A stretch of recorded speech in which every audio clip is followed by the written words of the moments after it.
iniciativa de tener un conversatorio con ustedes. Me han pedido tratar dos temas específicos en la actividad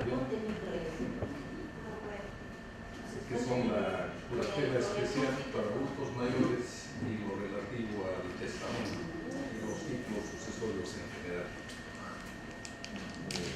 Pero aparte de la especialidad, sospecho que me han invitado también por razón de la edad. Soy contemporáneo con ustedes y más o menos compartimos los mismos problemas. Se piensa comúnmente que hay que dudar de la capacidad de ejercicio de un adulto mayor. Y que en ese sentido, para todo acto notarial, especialmente para los testamentos, deberíamos exigirle la presentación de certificado médico. Incluso los fiscales, cuando investigan algún caso que ha firmado una persona de 75, 80 años, nos piden y el certificado médico, o explique usted por qué no pidió certificado médico o informe médico acerca de la sanidad mental del otorgante. Y aunque pueda sorprenderle esta afirmación, no hay ninguna disposición legal que obligue a los adultos mayores a presentar certificado médico para la firma de cada.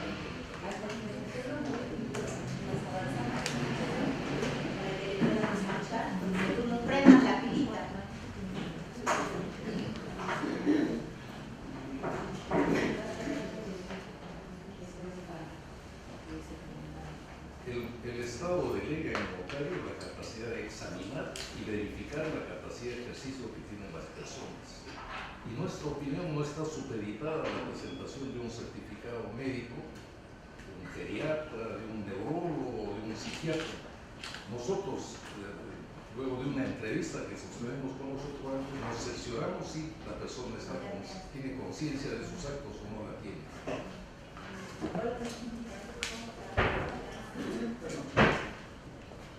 Inicialmente yo era un poco reticente a exigir certificados médicos porque decía, si el Estado me ha delegado a mí esa función, yo directamente compruebo si la persona tiene, porque es una mortificación, es una molestia.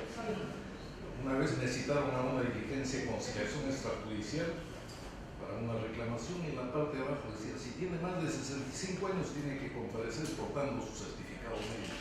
Entonces yo digo, ¿por qué tengo que alguien diga de que estoy, cuando la ley señala la edad mínima y la persona adquiere capacidad de ejercicio, 18 años, pero no señala ninguna edad a partir de la cual se pierde, se limita o se disminuye esta capacidad de ejercicio?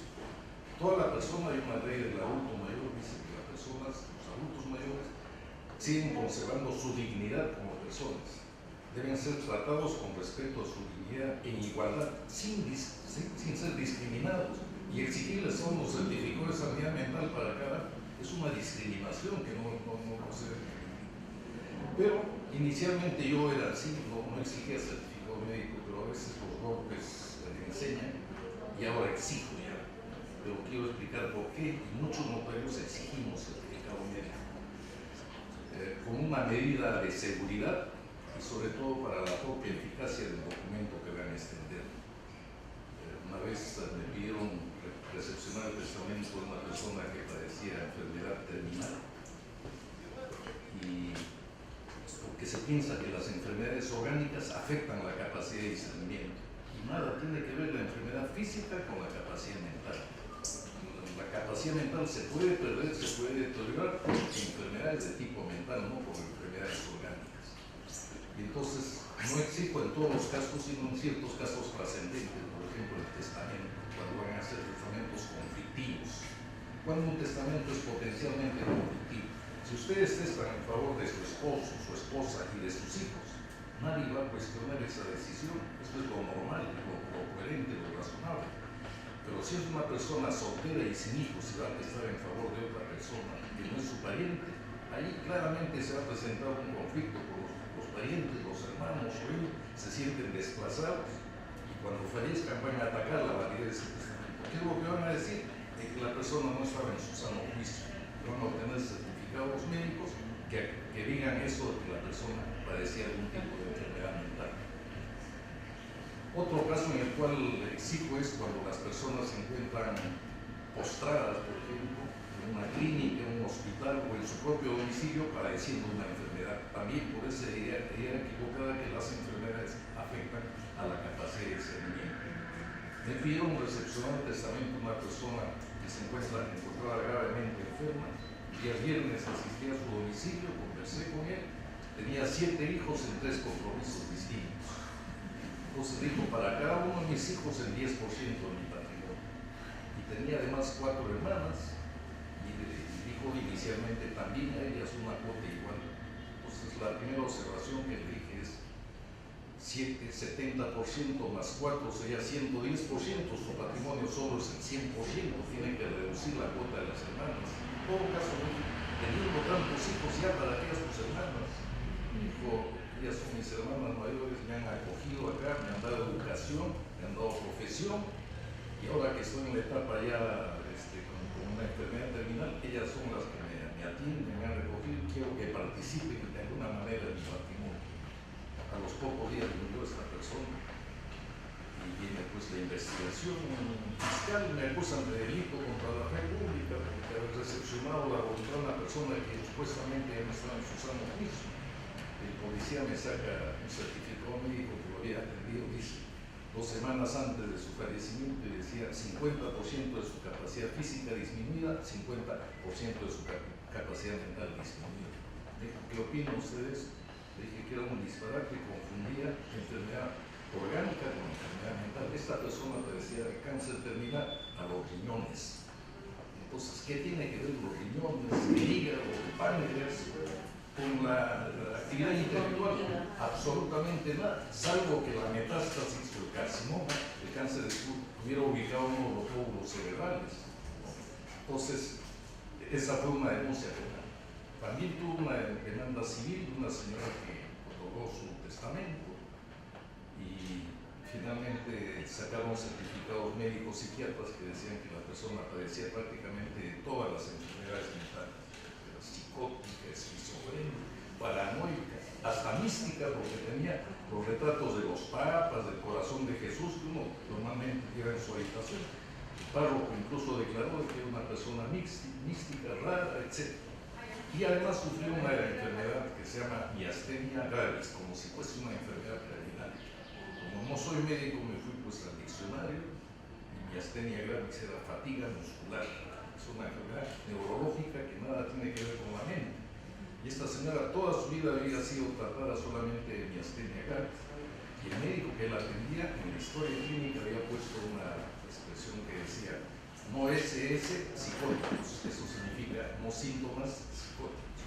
Y este mismo médico estaba pidiendo un certificado pericial que decía que la persona era psicótica. Entonces, una profesional de la medicina no puede decir 2 cosas contradictorias a la vez.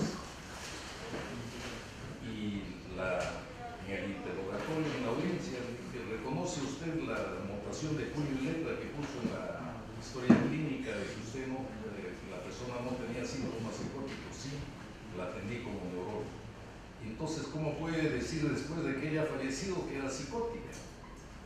Pues dijo que tenía doble especialidad, que cuando hizo la historia clínica lo hizo como neurólogo y cuando hizo el informe pericial lo hizo como médico psiquiatra. Pero el profesional es uno solo y el diagnóstico tiene que ser uno solo. Entonces después se dio cuenta de que era un informe médico de favor, un informe complaciente para traerse abajo el testamento. Entonces, a las personas, entonces, a los adultos mayores, ¿quiénes son adultos mayores? Todos aquellos que tienen cumplido más de 60 años de edad. Deben ser tratados con respeto a su dignidad como personas, tratarlos igual que cualquiera, tienen que ser incluidos en la vida económica y social y no ser discriminados con exigencias formalistas que no se hacen para otras personas. ¿Qué tipo de incapacidades afectan a los adultos mayores? Generalmente 2. La privación del discernimiento por cualquier causa y el deterioro mental que impide a la persona expresar su libre voluntad. La privación del discernimiento por cualquier causa está asociado o estaba asociado siempre con las enfermedades mentales, es decir, los enfermos mentales privados del discernimiento. Se ha eliminado esta asociación porque la privación del discernimiento puede provenir de otro tipo de anormalidades o estados fronterizos. La privación de discernimiento no afecta necesariamente a todas las personas, de tal manera que hay personas que no necesariamente van a atravesar por ese estado de incapacidad. La otra es más común, la del deterioro mental, que impide a la persona expresar su libre voluntad. Se piensa también equivocadamente que sufren deterioro mental las personas de edad avanzada, y eso es totalmente falso. La edad avanzada es compatible con la salud mental. Hay casos de vejez normal, ordinaria, la mayor parte de las personas tenemos una vejez normal o ordinaria. Hay casos incluso de vejez óptima y hay un pequeño grupo de casos de vejez patológica. La vejez óptima, se cita en la literatura el caso de un célebre griego, Sófocles. Los hijos pidieron la interdicción de él diciendo que ya era enajenado y él leyó ante su jurado, ante su tribunal, la obra que había escrito a los 89 años, la mejor obra que había escrito, Edipo en Colono. Y acá en el país que hemos tenido casos de personas, no obstante la edad avanzada, sumamente lúcidas. Ustedes recordarán de Luis Alberto Sánchez, 3 veces rector de San Marcos, congresista, historiador, crítico literario, y todas las semanas escribía en la revista Caretas una columna que se llamaba Diario del Impacto. Tenemos otro político, Luis Bedoya Reyes, que es el autor del que llaman La Vía Expresa, llamaban el Zanjón. Es un gran estadista, sumamente lúcido. Todos dicen, ¿por qué no llegó a ser presidente? Este año cumple 100 años. Y a los 99 todavía es convocado en Palacio de Gobierno para dar algún tipo de recomendación. Entonces, la edad avanzada es perfectamente compatible con la salud mental. Claro que hay casos también de vejez que se llama patológica, por eso llaman demencia senil. Pero esto está asociado no solamente con la edad avanzada, sino con procesos orgánicos que se llama la esclerosis de los vasos sanguíneos. Por eso hay esa preocupación en la dieta, la ingesta de grasas. Por eso nos controlamos constantemente el colesterol, los triglicéridos. ¿Por qué? Porque esa grasa se va acumulando en los conductos sanguíneos y dificulta la irrigación de las células cerebrales. Entonces la persona va perdiendo algunas facultades cognitivas e intelectivas.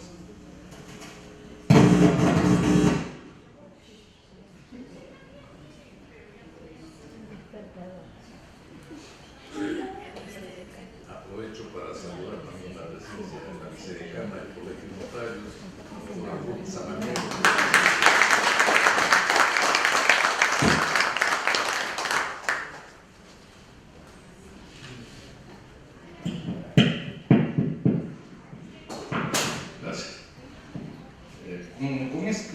Con esta introducción vamos a tratar específicamente los 2 procedimientos que les había señalado. Un decreto legislativo 1310 ha ampliado la competencia del notariado para efectos de nombrar curador especial para las personas adultas mayores. Y es un procedimiento nuevo que permite que cientos de personas que se encuentran en esta etapa de su existencia y sus familiares puedan acudir al servicio notarial y obtener en semanas lo que antes el Poder Judicial se tardaba muchos años. ¿A qué se refiere este procedimiento? Constantemente en las notarías recibíamos a personas de edad avanzada, a veces conducidos en sillas de ruedas. ¿Para qué? Para el efecto de otorgar poderes fuera del registro para el cobro de sus pensiones, pensiones de jubilación, cesantía, montepío, viudez, etc.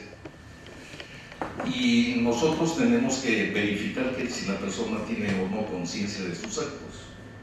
Y ya la persona a veces no tenía conciencia de sus actos, le decían no pueden otorgar ese poder, que es de cuantía y vigencia limitada. El poder fuera del registro solo dura 1 año, de tal manera que todos los años tenían que ir a renovar estos poderes. Y la cuantía hasta asuntos económicos que no excedan una unidad impositiva tributaria.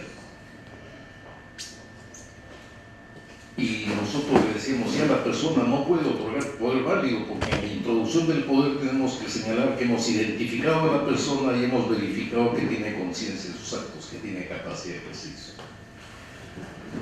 Y esto molestaba, mortificaba a los familiares porque decían, bueno, ¿y qué tengo que hacer? Para esos casos, la única vía establecida era la del Poder Judicial, la declaratoria de interdicción, o sea, el juez tenía que declarar a la persona incapaz y nombrarle un representante legal que se denomina curador. Pero este procedimiento es sumarísimo solo en el nombre, en la práctica duraba varios años, o sea, no era nada de sumarísimo, y con lo cual se exponía a los adultos mayores y a sus familiares a los rigores de un proceso judicial que era largo, costoso y complicado. Con este decreto legislativo se permite que los notarios puedan designar un representante legal para aquellas personas que ya no pueden tener representante voluntario. O sea, una manera de tener un representante es a través del poder, pero si ya no pueden otorgar poder porque tienen algún tipo de incapacidad, se puede nombrar un curador especial, pero exclusivamente para el cobro de pensiones, beneficios previsionales, pensiones de cesantía, jubilación, para el cobro, por ejemplo, de los aportes a FONAVI, solamente para esos casos. Vamos a establecer algunas diferencias. La curatela típica, que es para los incapaces mayores de edad,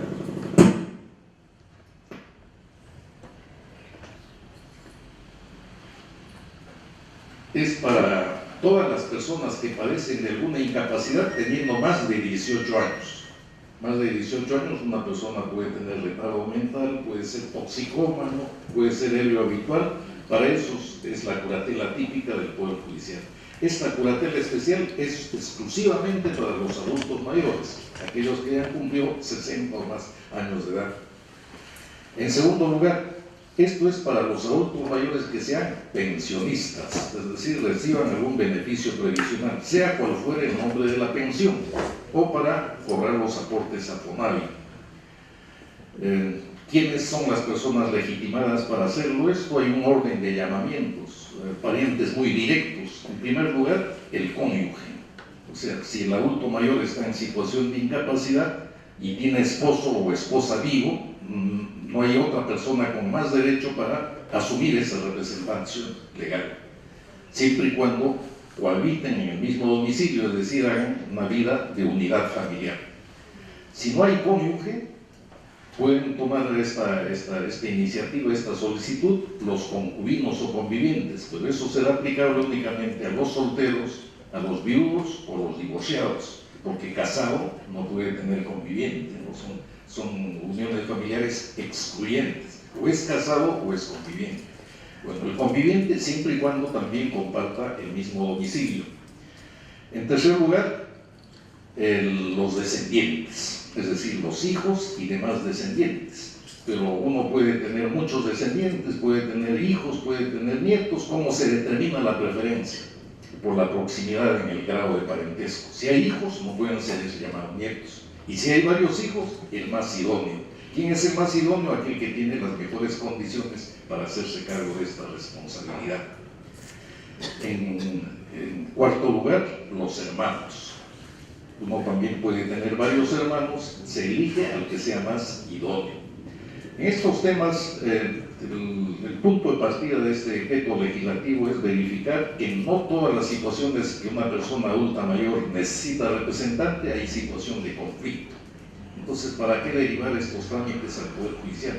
Lo que existe más bien es el interés familiar. Todos están de acuerdo en que la persona debe tener su representante. Y entonces, por eso es la intervención de los familiares. Y el llamamiento de cierre es para los directores de centros que cuenten, de centros de reposo, de adultos mayores que cuenten con autorización del Ministerio de la Mujer. ¿Cuáles son los requisitos, el procedimiento? Es bastante sencillo. Por eso es que digo, se puede lograr en semanas lo que antes el Poder Judicial tardaba varios años. La persona llamada a asumir la representación legal, quien tendría derecho a ser nombrado curador, presenta una solicitud escrita con firma de letrado. ¿Qué es lo que debe indicar ahí? Sus datos generales, su domicilio, su documento de identidad, el nombre del adulto mayor, su número de documento de identidad y la edad que se tiene. Se acreditará también la condición de pensionista con una boleta, con la resolución, con lo que tenga, la calidad de pensionista o la recuperación de los aportes al FONAVI. La prueba principal en estos procedimientos es el certificado médico. Certificado médico, la ley no exige que sea certificado médico oficial, por lo tanto, como no se puede distinguir donde la ley no lo hace, puede ser un certificado médico particular. La especialidad tampoco se exige que sea por médico psiquiatra, por lo tanto se puede recurrir a un neurólogo, a un geriatra, pero menos a un psicólogo. El psicólogo no es médico, tiene un profesional de las ciencias médicas. A acreditar la condición de pensionista, y con eso, si se cumplen todos los requisitos, se publica por una sola vez en el Diario Oficial del Peruano y otro de amplia circulación. Una diligencia un poco complicada acá es la ratificación que el médico tiene que concurrir a la notaría para ratificar su diagnóstico. ¿Y qué es lo que tiene que decir el médico? Que la persona está en la condición de privación del discernimiento que había hecho referencia o de deterioro mental que le impide expresar su libre voluntad. Entonces, en la diligencia de ratificación reconoce que él ha expedido ese certificado y amplía su diagnóstico, el carácter permanente de esta afección, el deterioro progresivo que va a sufrir la persona y la necesidad que tenga un representante legal. Si nadie se opone después de 15 días de publicar el último aviso, el notario extiende la escritura pública y nombra al curador especial de esa persona adulta mayor. ¿Para qué? Señalando sus atribuciones y sus obligaciones. ¿Cuáles son sus atribuciones? Cobrar regularmente la pensión de cesantía o de jubilación. Y sus obligaciones, rendir cuenta a los familiares directos del adulto mayor. Entonces, eso se remiten los partes a los registros públicos inscribe el nombramiento de curador especial y él ya se encuentra habilitado para ir al banco, ir a la entidad donde cobra la pensión y cobrar regularmente las pensiones del adulto mayor, que generalmente con sus propias limitaciones ya no puede desplazarse. Esa es la novedad que se ha dado en esta materia de curatela especial. El segundo tema que me habían pedido tratar es el de los títulos sucesorios. Estamos en una edad en la cual tenemos que dejar las cosas ordenadas para la posteridad, porque nuestros parientes, cónyuges e hijos van a necesitar acreditar su condición de herederos para poder ejercitar sus derechos sucesorios. Y solamente hay dos maneras como se acredita la calidad de heredero. Uno es el testamento y otro es la declaratoria de herederos, al cual se llama también sucesión intestada. De ellos, ¿cuál es el mejor, el más recomendable? Obviamente el testamento, porque ustedes por un acto de voluntad, de manera antelada, ya les están confiriendo el título de la calidad de herederos que ellos van a necesitar para ejercitar todos sus derechos. El testamento, vamos a empezar por el valor del testamento. ¿Por qué es importante el testamento? Porque es uno de los actos jurídicos más importantes de derecho privado que una persona puede otorgar durante su existencia. Es una falsedad pensar que hacer o otorgar un testamento es una señal de que se siente la proximidad del fallecimiento. Nada más falso. La muerte se presenta a veces repentinamente, es un acto de previsión elemental. Todo aquel que tiene bienes o tiene parientes es preferible que deje las cosas ordenadas por un acto de voluntad, por un testamento. No solamente estamos expuestos a perder la vida en cualquier momento, sino a sufrir enfermedades incapacitantes.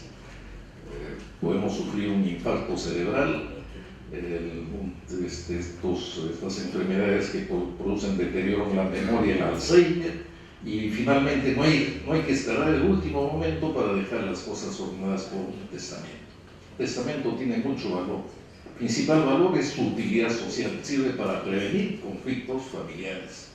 Si ustedes quieren evitar ese espectáculo penoso de los parientes disputándose del patrimonio, dejar las cosas ordenadas por sucesión. Siempre habrá la tendencia de los parientes bien avenidos de respetar lo que los padres han dispuesto mediante el testamento. Pero el testamento no lo pueden otorgar los dos en común. Tiene que ser, el testamento es individual.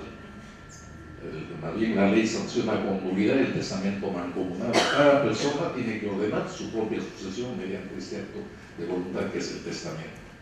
Tiene también valor como título sucesorio y como título transmisible de dominio. Una vez que se inscribe en el registro de testamentos, estos se inscriben en los registros jurídicos de bienes, de propiedad, vehicular, para que los herederos queden como legitimados como nuevos propietarios de esos bienes y puedan practicar los actos de disposición que consideren pertinentes. La ley, para facilitar el otorgamiento de testamentos, ha establecido pluralidad de formas testamentarias. Uno elige la forma testamentaria que más le convenga. Tenemos testamento por escritura pública, testamento cerrado y testamento ópero. Pero nosotros recomendamos la escritura pública. ¿Por qué? El hológrafo es sumamente peligroso. ¿Cuál es el hológrafo? Es el que lo hacen de puño y letra ustedes. Pues redactan de puño y letra, sin presencia de notario, sin presencia de testigos. Es un testamento eminentemente privado. Dicen, no hay forma más sencilla, más fácil de testar que hacerlo uno mismo de propia mano. Pero sin embargo es sumamente peligroso. ¿Por qué? Porque uno no es técnico y puede cometer errores. Las formalidades del testamento hológrafo son sencillísimas. Que sea enteramente escrito, fechado y firmado de mano propia del testador. Eso es todo. Pero uno comete errores. Vi un caso de un señor que en el momento que iba a entrar al quirófano a una operación pidió un papel en salud y redactó su testamento hológrafo. Siempre hay el riesgo de que cualquier cosa pueda ocurrir.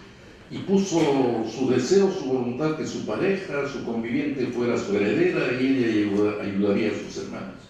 Pero cometió un error. Puso el día y el mes en que otorgaba ese testamento, se olvidó del año. Y falleció a consecuencia de esa operación. En los días posteriores fallece y se presenta toda una discusión sobre la validez de ese testamento. Los parientes consanguíneos decían ese testamento no vale porque no está el año de otorgarlo y la fecha es parte esencial del testamento.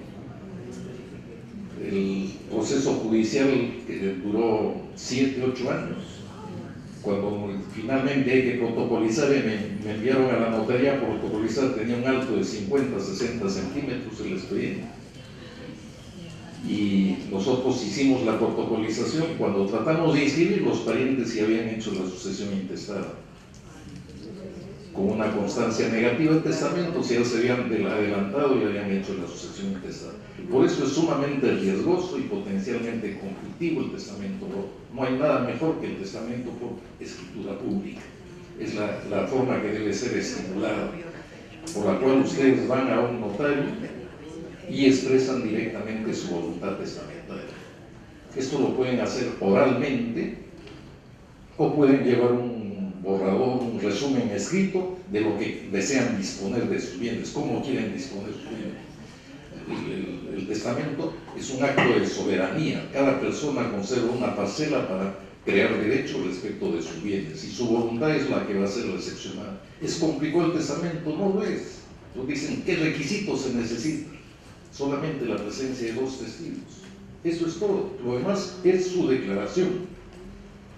Claro, ¿qué partes debe tener este testamento? Debe tener las esenciales, ¿no?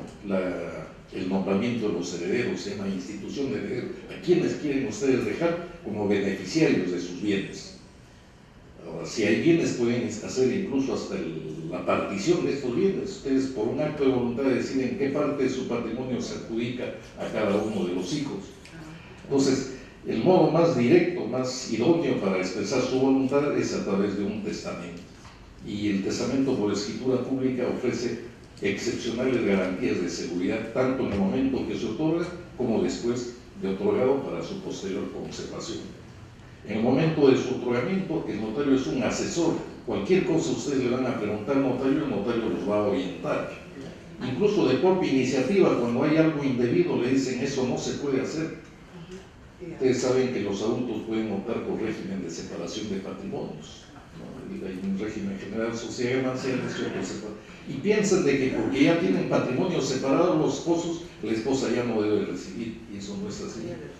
La esposa conserva derecho hereditario, cual fuera el régimen de bienes en matrimonio. Entonces le alertamos, su esposa no puede ser excluida de la herencia.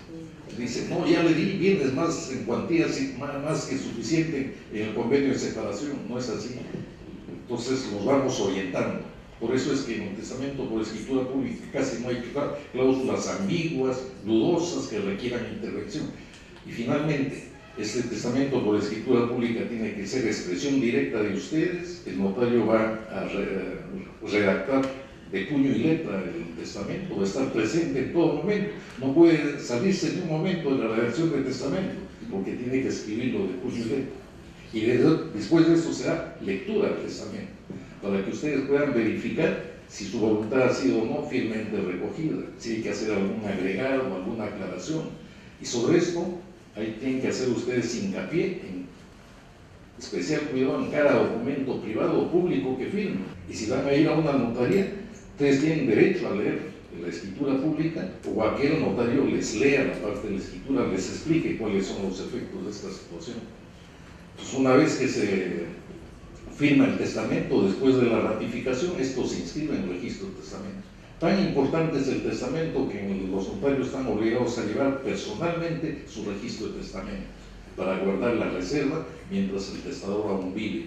Y en registros públicos también existe un registro especial de testamentos, cuya misión es publicitar las declaraciones de la voluntad de las personas. Pero otorgar testamento es también un acto voluntario. Nadie puede ser obligado contra su voluntad. ¿Qué pasa si es que no han otorgado testamento? Hay que seguir el proceso de declaratoria de herederos o sucesión intestada, que aparentemente es un procedimiento sencillo.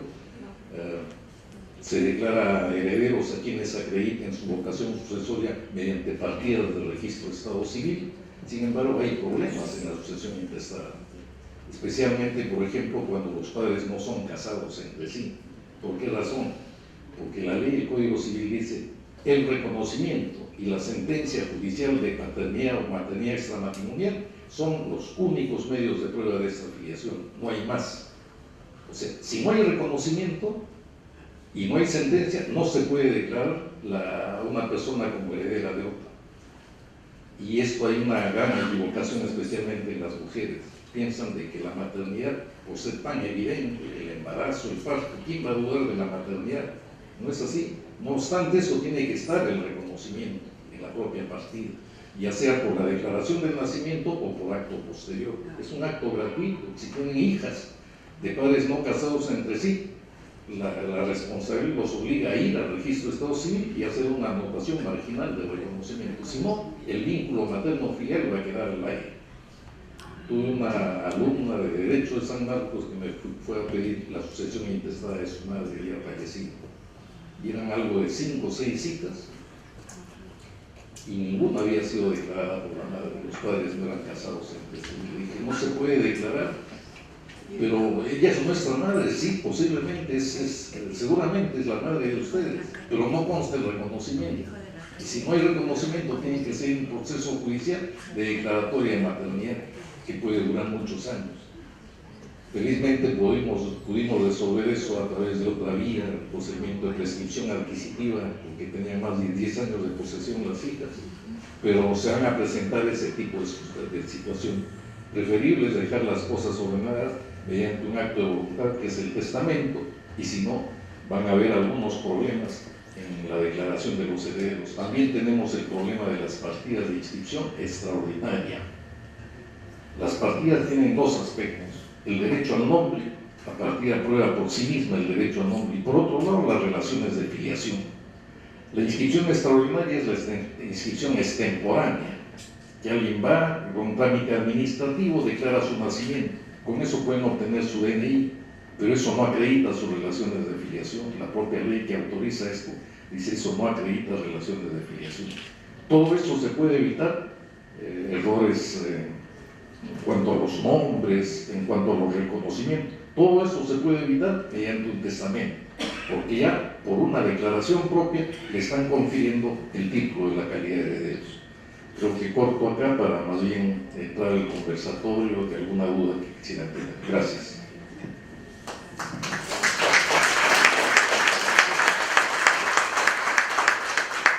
Hasta aquí ha sido la brillante exposición del doctor Zárate. Yo creo que ha estado puntual, y no solo puntual, sino también explicativa. exhaustiva en lo que algunas veces hemos tenido interrogantes, ¿cierto? Lo de la curatela, que es alguna novedad para nosotros, ¿sí? Creo que alguien que necesite hacer específico alguna pregunta referente a ello, el doctor Eguayán nos puede contestar.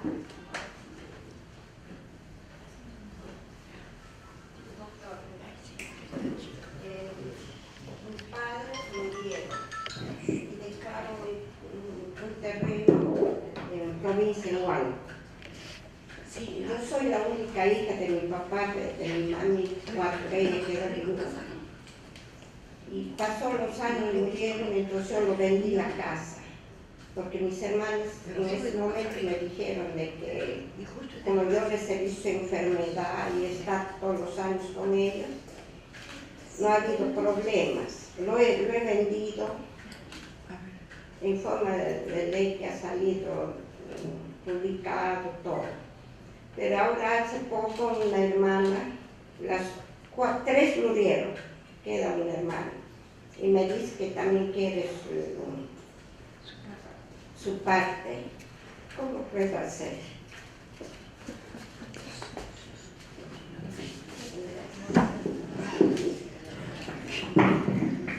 Bueno, su pregunta es un poco contradictoria, porque primero dijo que era hija única y luego dijo No, yo que... sí, con mi papá. Ah, de su papá. Sí. ¿Y la propiedad de quién era? ¿De su papá o de sus papás en general? De los dos, ya, perfecto. Efectivamente, todos los hijos tienen iguales derechos. Sobre esa propiedad no solamente tenía derecho de dominio su papá, sino también su mamá. Y tiene hermanos seguramente por parte de madre. Entonces, lógicamente, tienen también derecho a participar de esa herencia. Yo que le recomendaría, si le está pidiendo, negociar, ¿no? Reconocer la parte proporcional de lo que le corresponde y darle en la cantidad de dinero que acuerden, ¿no? Porque tiene derecho. Gracias. También quiero preguntar por mi casa, que quiero una parte, pero...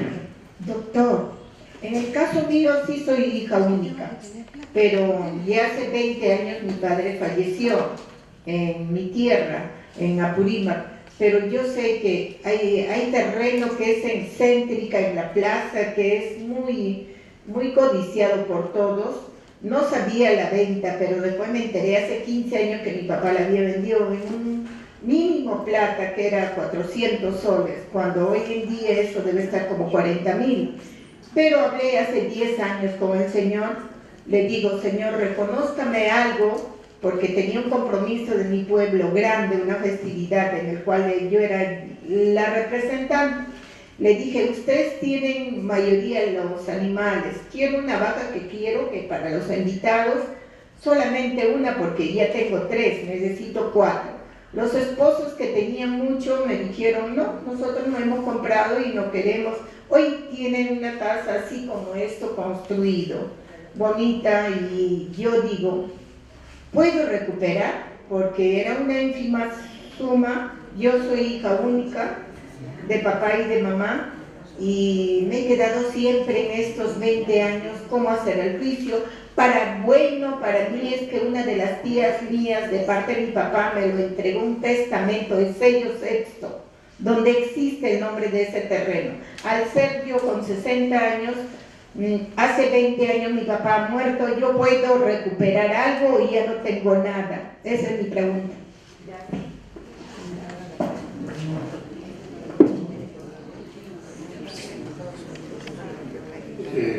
Esta pregunta me permite explicar esto del testamento. El testamento es un acto jurídico, una declaración de voluntad que mientras vive el testador va a estar suspendido en sus efectos, va a estar en el aire. Recién va a adquirir eficacia cuando el declarante del testamento fallezca. ¿De acuerdo? Entonces el testamento no les limita en absoluto las facultades de disposición, de administración de estos bienes. Posiblemente el testamento haya sido declarada heredera y adjudicataria incluso de este bien inmueble, si era hija única. Pero antes de fallecer, él por un acto de voluntad transfirió la propiedad a un tercero. Entonces eso implica una revocación básica del testamento. El testamento no le limita a practicar actos de disposición. Por las fechas que usted ha indicado, yo le diría que ya se olvide de ese tema, porque hay plazos de prescripción. El tiempo es inexorable y produce muchos efectos en derecho. Algunos casos para adquirir y otros casos para perder. Y uno de esos se llama la prescripción extintiva. El plazo máximo para la prescripción de acciones personales y reales es de 10 años. Si ha pasado más de 10 años, el comprador le va a deducir con un pequeño escrito excepción de prescripción y va a anular toda posible acción que quiera realizar. Mejor es olvidarse de ello. Hay una pregunta y ahí está acá.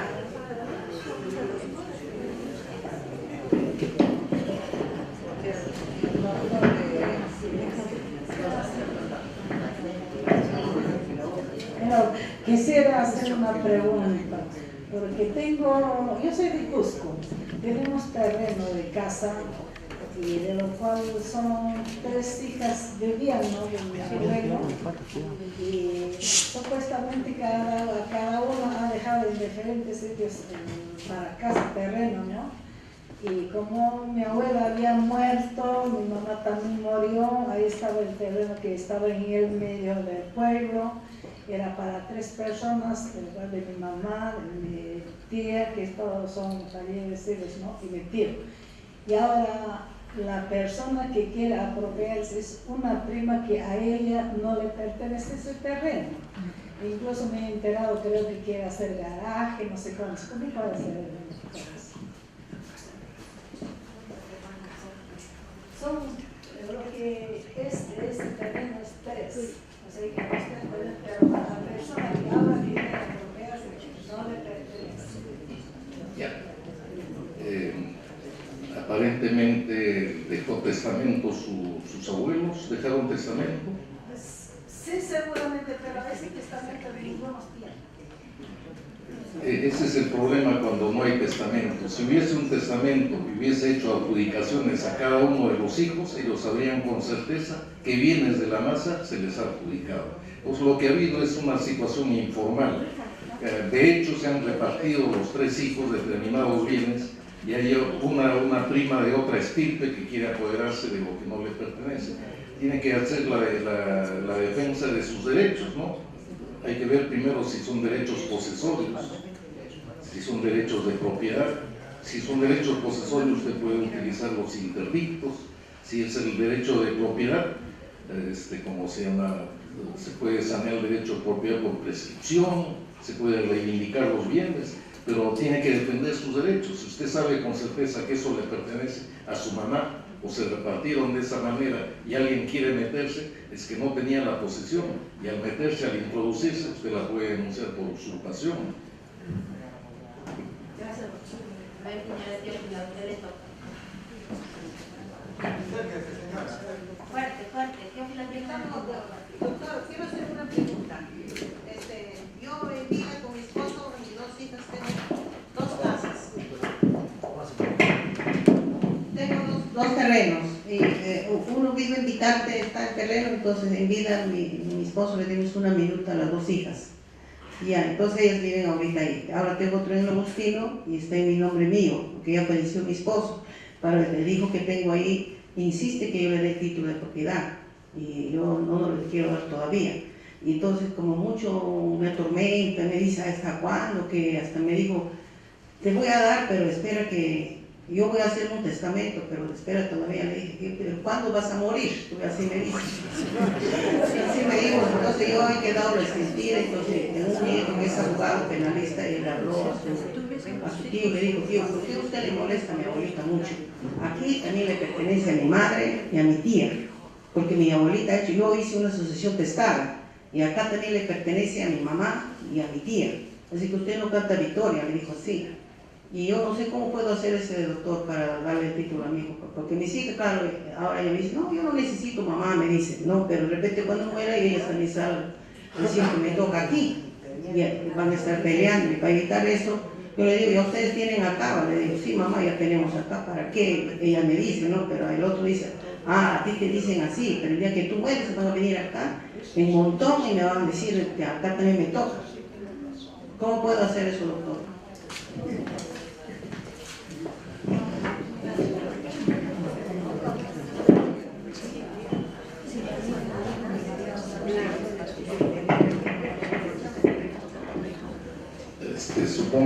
que ha transferido a favor de sus hijas es en calidad de anticipo de herencia o anticipo legítimo. Eso es plenamente voluntario. Ningún hijo le puede exigir a usted que haga lo mismo con los demás. Y deje las cosas ordenadas mediante testamento, pero no mediante anticipo de herencia. Es sumamente peligroso. ¿Por qué? Porque en virtud del anticipo de herencia ya el beneficiado ya es el propietario, y si es propietario puede vender esta propiedad. Efectivamente, entonces es su vivienda, ¿no? Entonces si lo vende a un tercero, usted se quedó sin vivienda. Entonces los hijos tienen que esperar. Mientras viven, los padres solamente tienen un derecho expectaticio, que será realidad, será un derecho actual cuando ustedes fallezcan. Pero mientras usted está con vida, lo mejor es disponer las cosas por un testamento. De tal manera que mientras usted vive, conserva la propiedad, la posesión, el usufructo, la administración de todo lo que le pertenece, que es producto de su trabajo. Ellos tienen que esperar su tiempo y no hacer este tipo de exigencias. Doctor, pero si tienen sucesión intestada, ¿cómo es en ese caso?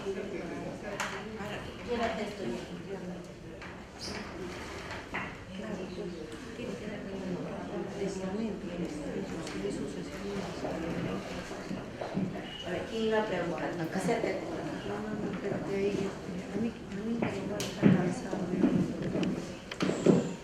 Buenos días, doctor. Buenos días con todos.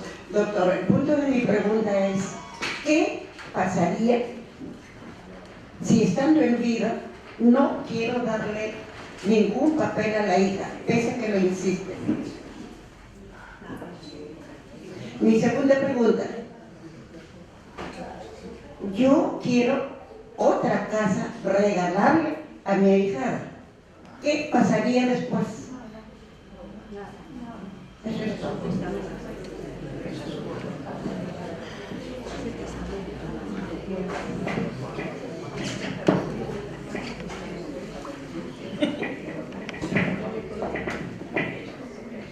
Cuando una persona tiene herederos forzosos, que son parientes muy directos, muy privilegiados, descendientes, ascendientes, cónyuge, tiene limitaciones en cuanto a la donación. O sea, la ley dice, nadie puede donar más de lo que puede dar por testamento. Y por testamento lo máximo que puede dar a una tercera persona, el ahijado, que es una tercera persona, es 1/3, porque las 2/3 partes significan legítima. Y la legítima corresponde a los herederos forzosos, que deben heredar aún contra su voluntad, ¿de acuerdo? Así es. Los hijos tienen derecho a heredar aún contra la voluntad de sus padres, salvo que hayan incurrido en alguna de las causales de desheredación. Esto se llama legítima o herencia forzosa. Es con fines de protección a los parientes muy directos, para que no queden desprotegidos. Entonces, se dice, cuando uno tiene descendientes, lo que puede disponer libremente es 1/3, y las 2/3 partes restantes son para los hijos. Pues bien, si usted le da una casa a la ahijada, en su momento la hija le va a pedir que revierta el exceso, porque seguramente esa casa va a exceder del techo de sus derechos y acciones, que es de libre disponibilidad, podría ser. Ahora, en lo otro, que la hija le exija que le otorgues un papel, una transferencia, simplemente no hacer caso, y si mucho le molesta, usted la denuncia por violencia familiar. Hay violencia psicológica, es una modalidad de hostigamiento. Los hijos no tienen ningún derecho a reclamar a los padres la entrega anticipada de bienes. Eso es un acto voluntario. Si es que el padre quiere y puede hacerlo, está en condiciones de hacerlo, puede dar un tipo de apoyo cuando van a viajar, van a constituir negocios, se van a casar. Si uno quiere lo puede hacer, pero no hay ninguna obligación de en vida otorgar ese tipo de anticipos de herencia. En cuanto a la donación a su ahijada, trate de encajar esa donación que esté dentro del tercio de sus bienes que son de libre disponibilidad. Ya, pero hay una cosa, doctor, esa casa no está hecho, ¿qué le digo?, dentro del matrimonio. Mejor dicho, yo muy particularmente lo he hecho sola. Pienso que por ser casada puede, ¿no? Pero ahí viene mi imposición. porque el fulano tuvo un hijo en la calle, le metieron el hijo porque mi esposo es chino y este es un cholo indio, ¿y dónde va a ser hijo de un chino? Ya, aparte de eso, ese ahí tiene, porque la fulana le tuvo el hijo del yerno y se lo clavaron al mío. Bueno, eso le pasó por mujeriego, que se largue. Pero yo no quiero dejar más que una casa a mi hija, pero cuando yo me muera, que ella trabaje, luche, vea lo que haga, me interesa. Pero la otra sí, se lo quiero dar legítimamente, que nadie le moleste, para ella. Toda la casa para ella. Y a la otra se queda, pues, para mi hija. Ya le digo que si esa donación se excede del tercio, y eso se va a hacer la valorización de las dos propiedades, le pueden obligar a revertir parte del exceso. O sea, la donación no se va a dejar sin efecto, pero le van a establecer una obligación de que lo que se ha excedido revierta a la masa hereditaria. Bueno, eso ya entraríamos dentro de lo que se llaman las ventas simuladas. Y toda simulación nosotros no recomendamos, nosotros recomendamos actos reales. Si su ahijada no le va a pagar nada, entonces la figura es una liberalidad, es una donación. Entonces, si va usted a simular una venta, ya la simulación es un acto contrario a la realidad, ¿no? Y eso no recomendamos. Nada de venta. Preferible sería que usted venda y el producto de la venta lo disponga como usted considere conveniente. Ahí sí no tendría ninguna limitación. Pero se queda sin nada. Ella no tiene nada. Lo que usted lo puede vender, le puede dar para que ella se compre en otro lugar. De repente tiene más la parte de la legalidad, lo que está explicando. ¿Tengo opción para poderlo vender pese a que ya estoy pisando los 80 años? Sí.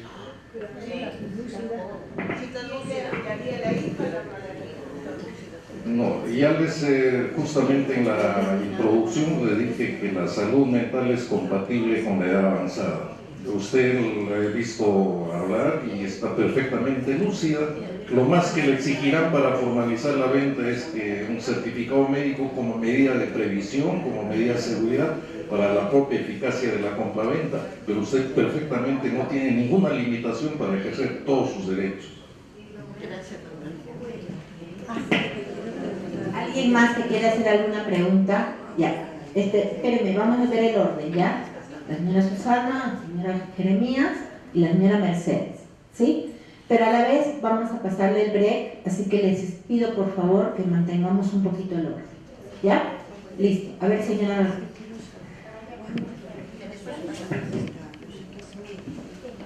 Señor notario, señores representantes de la UNIPE, muy buenos días con todos, compañeras, con todo. Yo quisiera preguntar, mis padres fallecieron los dos, pero no nos dejaron testamento. Mi papá tiene terreno, casa aquí en Santa Catarina. Pero ¿qué pasa? Mi hermano mayor con mi cuñada ya se apropiaron y no nos quiere dar ahí, no, ni un cuarto. Pero también tenemos terrenos en Huancayo. Ahora no sabemos cómo repartimos los hermanos, nosotros somos 5 hermanos, pero el que está en Santa Catarina no quiere compartir con nosotros. No sé qué haremos. Gracias.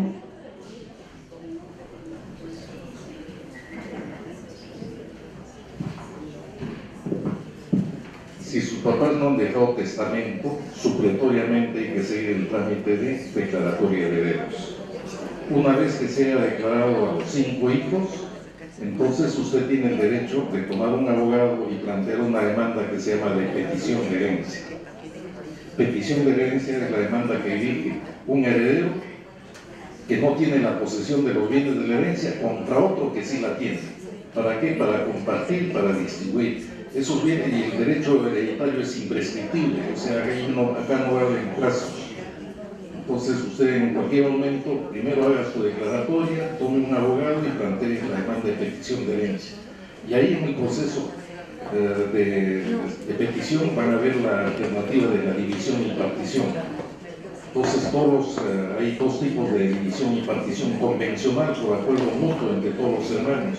Se reúnen en una mesa y conversan cuáles son las...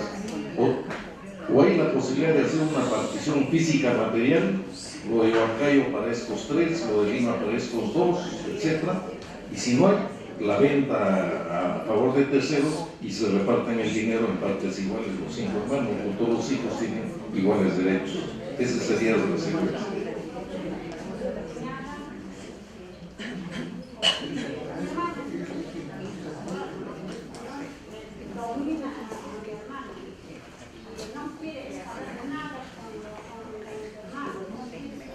Es que eso no se trata de un acto de voluntad, la petición de herencia es un acto judicial. Entonces el juez si reconoce que todos son hijos, va a disponer que todos participen por igual de los bienes de la herencia. Ahí no tiene ninguna intervención la cuñada. Doctor, ¿cómo es lo de la sucesión intestada? Por decir, yo he hecho la sucesión intestada porque la municipalidad me lo pidió, ¿no?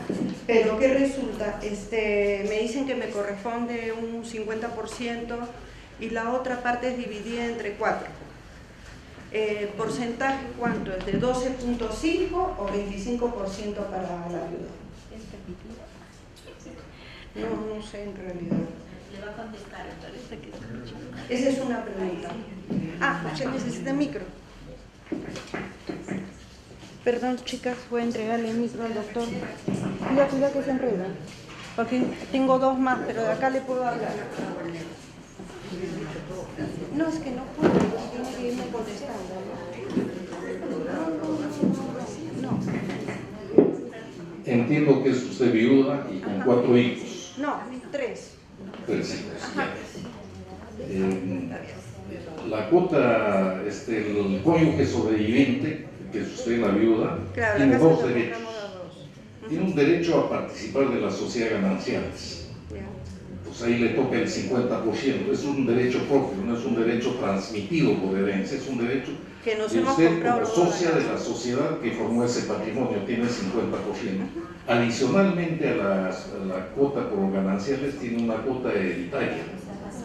Y la cuota hereditaria del cónyuge sobreviviente es igual a la de uno de los hijos con quienes les toca concurrir. O sea, si son 3 hijos, usted es considerada como si fuese una hija más. El otro 50% se divide entonces entre 4. A usted le toca 12.5% por derecho transmitido, por herencia. De tal manera que es usted titular de 62.5% de derechos y acciones. Y cada uno de sus hijos 12.5% de derechos y acciones. Perfecto. Otra cosa, doctor, yo tengo carro. Ellos tienen que participar en caso que yo quiera vender el carro también de la venta. ¿O yo lo vendo porque es mío? No, le van a exigir la sucesión. Si en la tarjeta de propiedad figura su esposo, y yo, ya, figuran los dos. Para efectos de la transferencia de dominio, le van a decir: el esposo está fallecido, ya, la sucesión de su esposo. Y en la sucesión de su esposo están usted y sus 3 hijos. Es decir, deben firmar la transferencia usted y sus 3 hijos. Y la proporción, si ellos plantean participar del producto de esa venta, la proporción ya la conoce usted. Cada uno de ellos es el 12.5% del valor de la transferencia y usted el 62.5%. Ya, ahora yo de la casa tengo una parte que tiene aires libres. Un pedazo así que es un departamento que hemos hecho nosotros para tener un ingreso, ¿no? Y eso me está ayudando a mí. Pero yo estoy pensando, como en realidad a veces los hijos cada uno están por su lado, no tienen que ver nada con la madre, ¿no? Entonces ven lo que uno tiene su ingreso y no apoyan.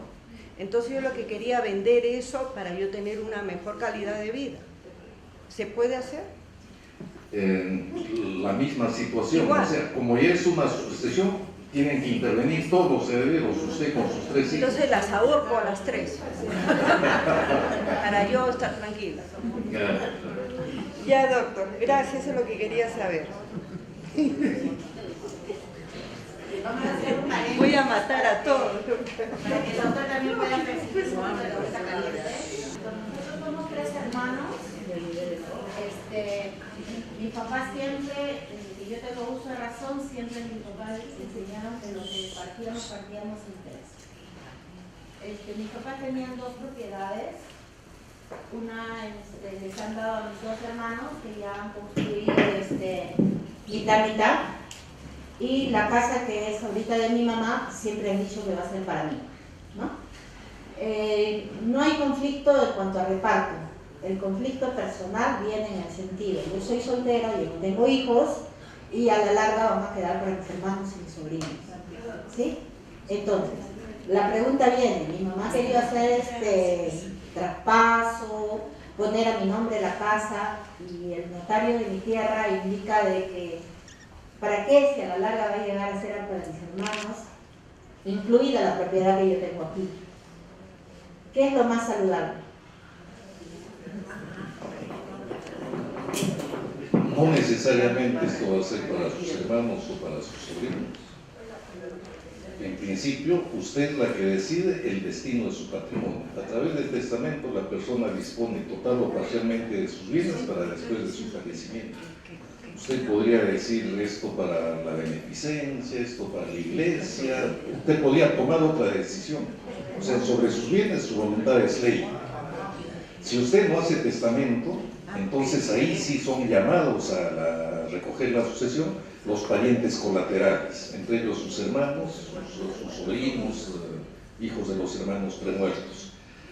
Por eso el principio depende de usted, qué es lo que quiere hacer con su bien. Ahora, si usted quiere beneficiar a sus hermanos, lo puede hacer por testamento o sin testamento, también ellos tendrán derecho a ser declarados como tales. Entonces es saludable que mi mamá pase lo que ellos han determinado a mi nombre. Claro. Listo. Don Ernesto dice que lo done para el CAM.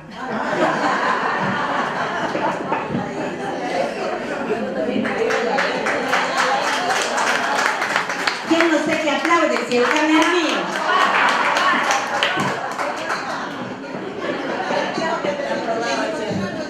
Doctor, buenos días. Esta orientación que está haciendo el doctor es muy interesante para todos los que estamos presentes. Mi pregunta es, yo soy una persona ya viudo, mi esposa hace 3 años falleció. Me comprometí con mi esposa que ha tenido 2 hijos, que no son míos. Yo los he criado, ahora ya son personas mayores de edad, ya son casados. De la hija mujer, ella tiene también terminó el estudio. Entonces la pregunta viene a ser, primeramente yo hice la sucesión intestada solamente a mi nombre, para evitar, porque a veces pasan muchos casos de que a veces los hijos faltan respeto, maltrato, así como se llama, maltrato psicológico, físico, algo todo eso. Entonces, la sucesión intestada que ha hecho a mi nombre está bien hecho o algo más. Después, ahora, la hija mujer, en mi casa, el tercer piso, un área de 90 metros construyó ella, con su marido. Entonces, ahora, para hacer mi testamento, ¿cómo puedo hacer? Porque mi esposa tiene de parte de ella, la herencia que recibió de sus padres, allá en Huancayo. Entonces yo pienso dejarlo a los hijos, que son de ella, allá. Y uno de mis hijos, como he tenido 3 hijos con mi esposa, uno falleció. Me quedan 2 hijos propios. En este caso, doctor, ¿qué hago? Ahora, ¿cuáles son los causales para que no puedo también incluirlos en el testamento? Porque también he tenido planteamientos de respeto. Creo que hay leyes que a uno favorecen, ¿no? Esa es la pregunta, doctor.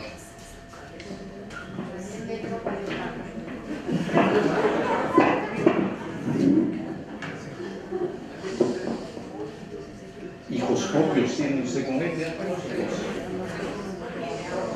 2. Y ella tiene aparte otros 2.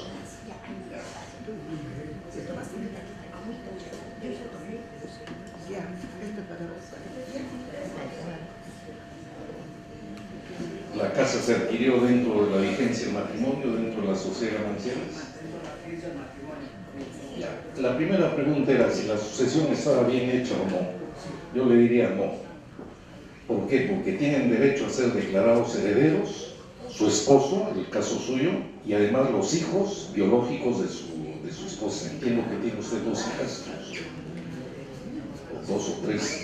Entonces, ellos tenían también derecho a participar, a ser declarados herederos de su madre, en concurrencia con usted.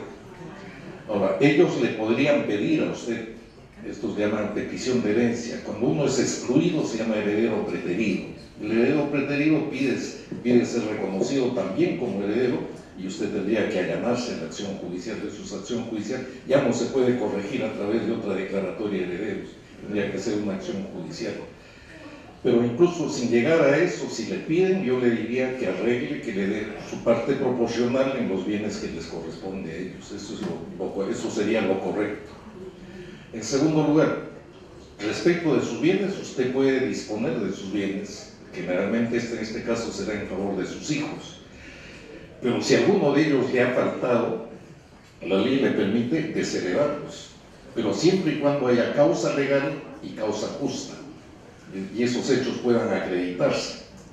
Entre las causales de desheredación está, por ejemplo, el faltarle el respeto, ¿no? El agredirlo físicamente o injuriarlo grave y reiteradamente.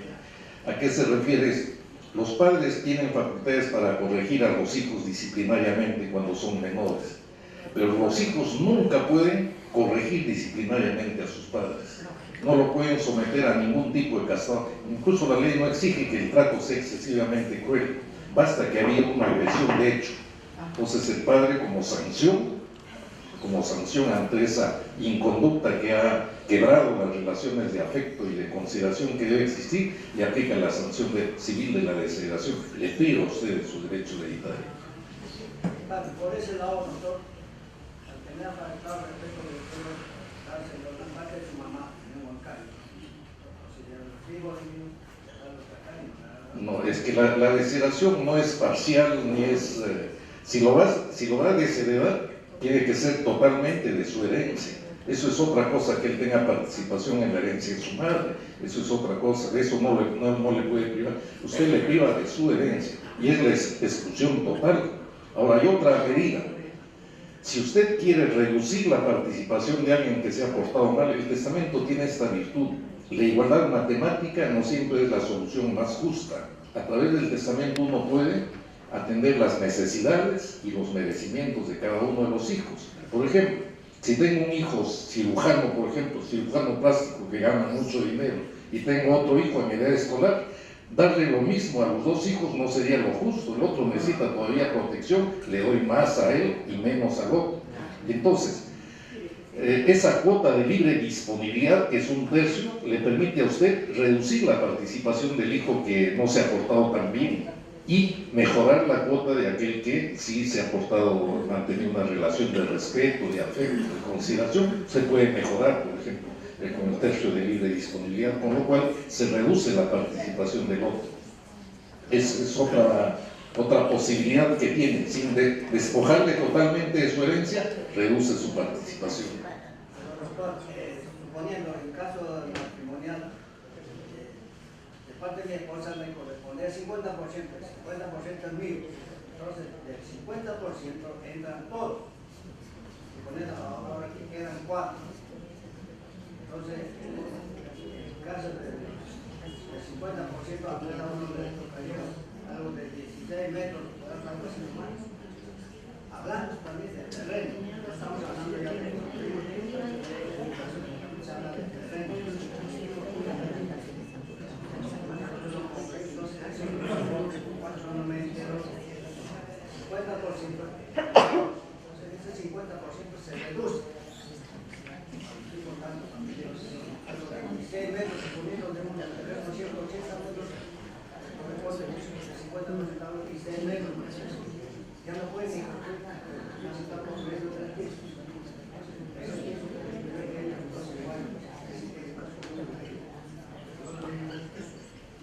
Bueno, la participación no se hace sobre la parte física, sino sobre cuotas ideales de derechos y acciones. Si su esposa ha tenido 4 hijos, usted participa en la herencia de su esposa como si fuese un hijo más. El 50% se divide entre 5 partes, 10% cada uno. Usted tiene 60% de derechos y acciones sobre la totalidad del inmueble y cada uno de los hijos de su esposa, que son 4, cada uno tiene 10%. Ahora bien, usted dice, con 10% le va a tocar 8 metros, 16 metros. Ese no es el caso. Es que la partición no siempre se va a poder hacer la partición física. Si no es posible hacer la partición física, la partición tiene que hacerse en venta. Y puede ser la venta directa o venta en subasta pública. ¿Cuál es lo más recomendable? La venta directa. Y el producto de la venta, el precio que obtengan de la venta, se distribuyen en las proporciones que yo he señalado. De tal manera que no es necesario llegar a la partición física. Si no se puede, se hace la venta y se distribuyen el dinero producto de la venta en proporción a la cuota que tienen derecho a participar. En su caso, hacer un testamento, creo que tengo conocimiento, la herencia no es gratuita.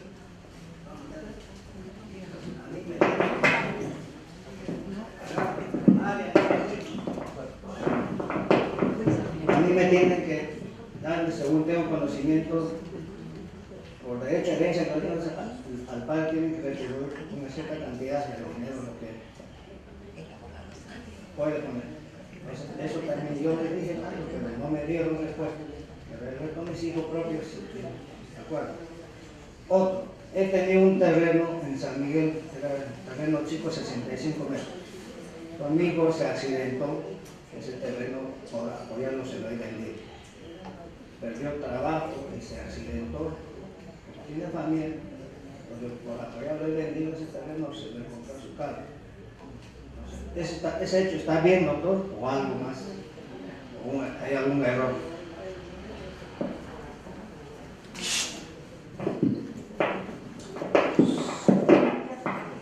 Porque algo nos ayuda a decidir algunas cosas.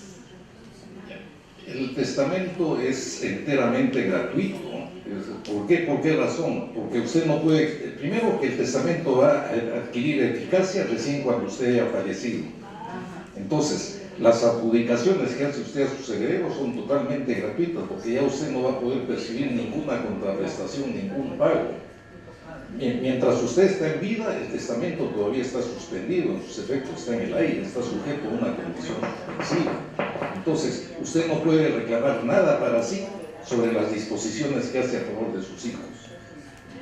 Entonces, en ese sentido, el testamento es enteramente gratuito. ¿No? A los hijos incluso no les puede imponer cargas o gravámenes, eso sí lo puede hacer con los herederos voluntarios o con los legatarios. Él le puede dejar unos bienes y señalarle algunas obligaciones. A los herederos forzosos no se les puede poner ninguna carga, ningún gravamen. La herencia se transmite libre e intacta. En lo relativo al otro, si usted por razones de humanidad, ayuda, algo, dispuso un bien en favor de su hijo, pues está bien, eso ya no se puede pedir la revocación, la resolución de ese contrato, las decisiones que se toman, si es en beneficio de los hijos, en buena hora. Ya usted ya no piensa en pedir la restitución, la devolución de eso. No, eso no. Yo digo esto, yo me he enterado, una persona ha hecho su testamento, entonces ahí lo han notado, entonces el señor notario ha dicho, señor, ya está, esta casa se la puede, se tiene que pagar el delito. Yo lo pido que me dedican,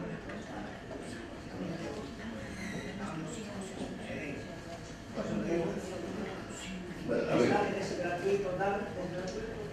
totalmente gratuito. Y no puede haber ahí, es raro que digan, no tiene que pagarle usted 10.000, 20.000, porque el testamento, uno de los requisitos es su carácter unilateral, es una sola voluntad. No puede intervenir más de otra voluntad, ni como otorgantes, ni otro como aceptantes. Eso ya sería un contrato. El testamento es unilateral para facilitar su modificación, su revocación posterior. Y usted no exige nada a nadie, porque no hay otra persona que intervenga, ni siquiera como aceptante, ni siquiera como co-otorgante. El testamento es personalísimo y unilateral. Es su voluntad, cómo quiere disponer de sus bienes, en favor de quiénes y de qué forma. Uno tiene que decidir la voluntad de uno sea. Bien.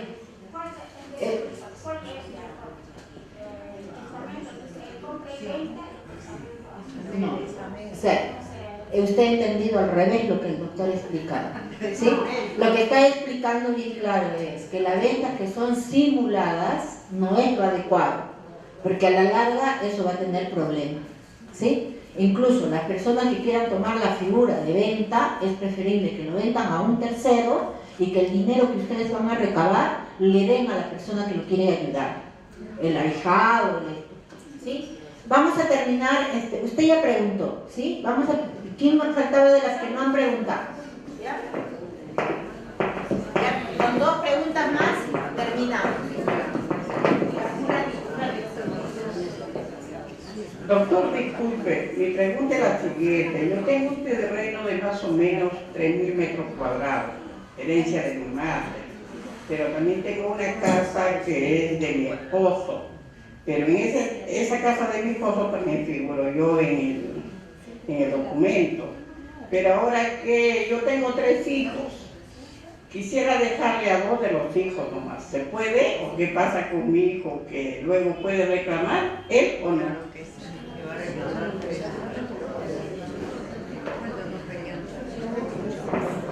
Por alguna razón la señora podrá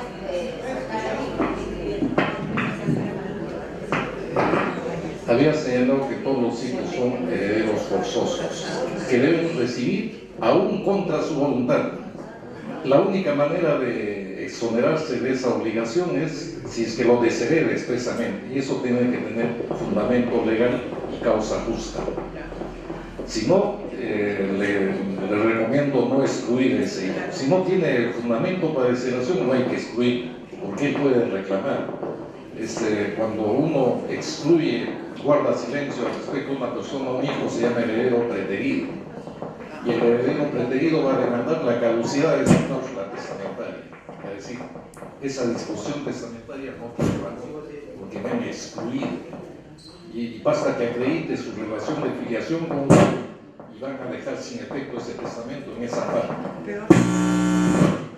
Entonces, para llenar esa situación de vacío, si esa cláusula de nombramiento de herederos no tiene valor, van a tener que seguir el proceso de declaratoria de herederos para que los 3 sean declarados. Mejor hacer las cosas legalmente para que no haya esos problemas. Lo que se busca es evitar problemas judiciales. Pero sí se le puede reducir, ¿no? Claro, le había dicho, justo con la cuota del tercio de libre disponibilidad, usted puede beneficiar, mejorar la situación de sus otros 2 hijos, con lo cual la participación de él se va a reducir.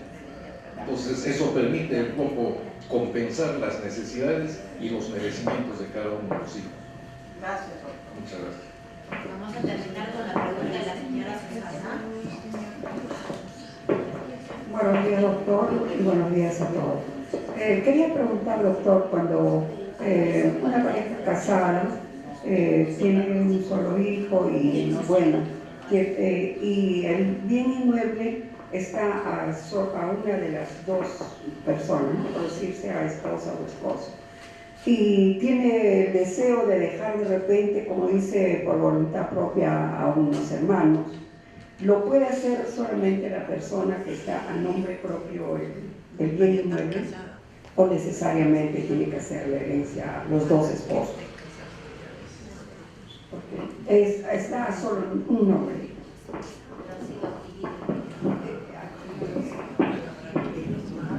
Pero acá hay que partir de las cuestiones reales. Si el bien ha sido adquirido dentro del matrimonio, ese bien es social. Es un poco raro de que sea adquirido dentro del matrimonio, pero a nombre solamente de uno de ellos, salvo que sea donación o sea herencia. En ese caso sí es bien.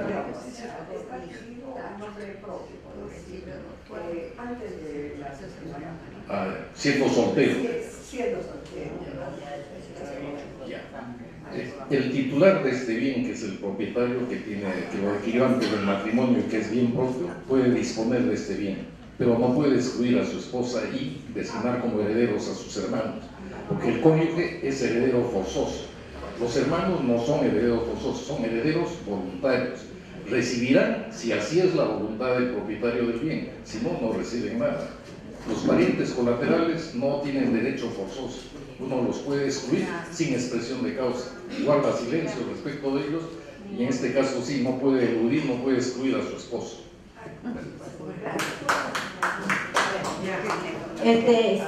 Señora Pilar, venga a hacer su pregunta y los demás que están repreguntando, les pido por favor, los doctores también tienen un horario establecido, vamos a hacer la clausura, esta primera etapa, este primer aprendizaje nos va a servir para trasladar a los compañeros que no han venido, para poner, de repente ahora que tienen oportunidad de conversarlo en casa con sus hijos, de conversarlo con los demás, la idea, en base a lo que han aprendido, cambie.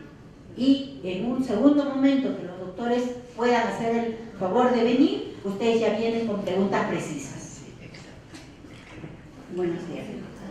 Mi pregunta es si puedo hacer una herencia anticipada, pero que no sepan mis hijos. Cada uno tiene su departamento, pero que ellos no estén enterados. ¿Sí se puede hacer?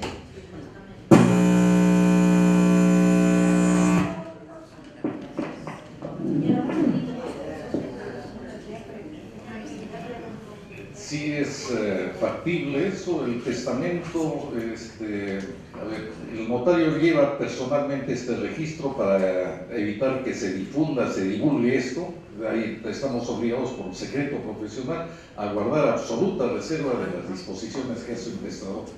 Cuando una persona otorga testamento tenemos la obligación de comunicar a los registros públicos, pero enviamos una información resumida, nada del contenido. ¿Quién ha otorgado testamento? ¿En qué fecha? ¿Ante qué notario? ¿Ante qué testigos? Y eso es lo único que se registra. Recién cuando nos traigan la partida de función de la persona que ha otorgado testamento, enviamos el contenido del testamento. O sea, mientras usted viva, nadie se va a enterar cómo es que ha dispuesto usted los departamentos en favor de sus hijas, ¿no? Hay reserva absoluta.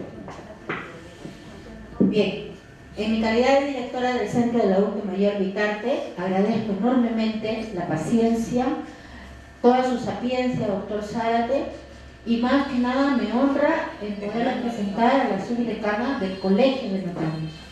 Ellos han tenido la gentileza de acercarse hacia nosotros, hacer la coordinación para realizar esta charla más que nada instructiva en base a las preguntas suyas.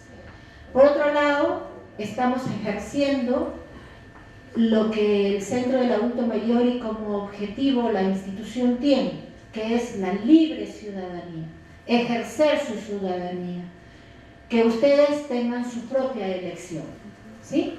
Yo creo que aquí nos vamos con varias premisas claras, como que el adulto mayor no porque es viejo no piensa, ¿sí? El adulto mayor porque está enfermo, su cabeza dejó de pensar, ¿cierto? La parte fundamental. Y posteriormente, ya a nivel puntual, las cosas personales. Algunas cosas se van a quedar en el tintero, algo se va a quedar en el espacio. En la siguiente oportunidad tendremos mayor objetividad para hacer las preguntas. Le agradezco mucho, doctor Zárate, doctora, que ustedes han venido con tanto entusiasmo a poder hacer, y le voy a dejar con la palabra a la subdecana del Colegio de Notarios para que dé por clausurada esta mañana de mucha sapiencia.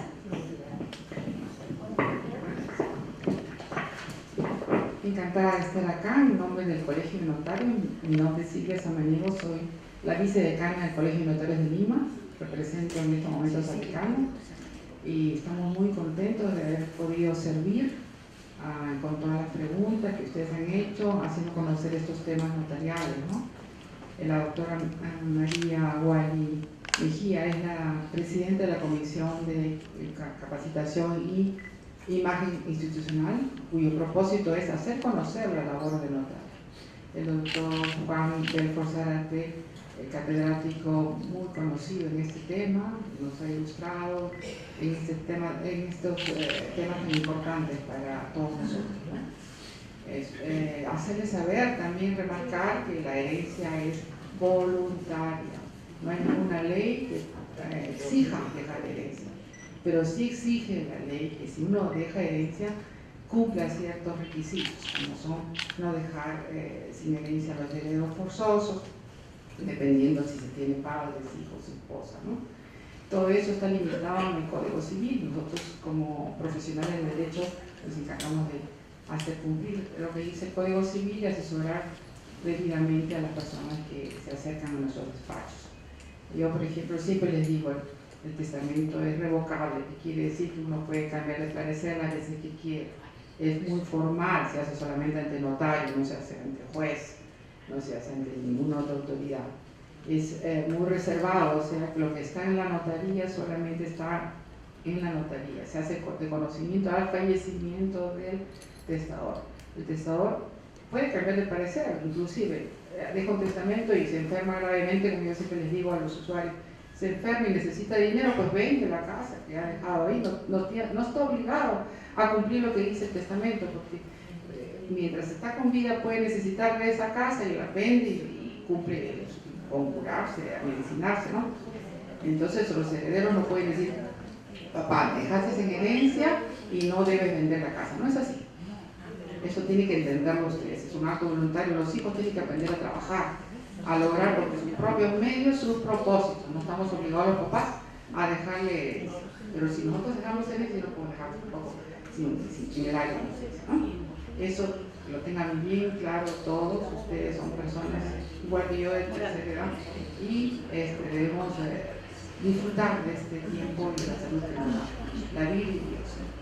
Yo encantada de estar acá, nuevamente les agradezco en nombre del Colegio de Notarios, de también a María Wally, Lucía y todos Juan Salador.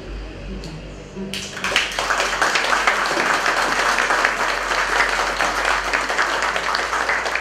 Bien, recalcamos el agradecimiento. En el futuro nos estaremos nuevamente comunicando para una posterior charla, o quizá podamos también solicitar que se venga a hacer este requerimiento personal, ¿no? Atenciones personales, porque algunas que se han quedado calladitas es porque no se entere la vecina o porque no sepa que si tengo o no tengo dinero.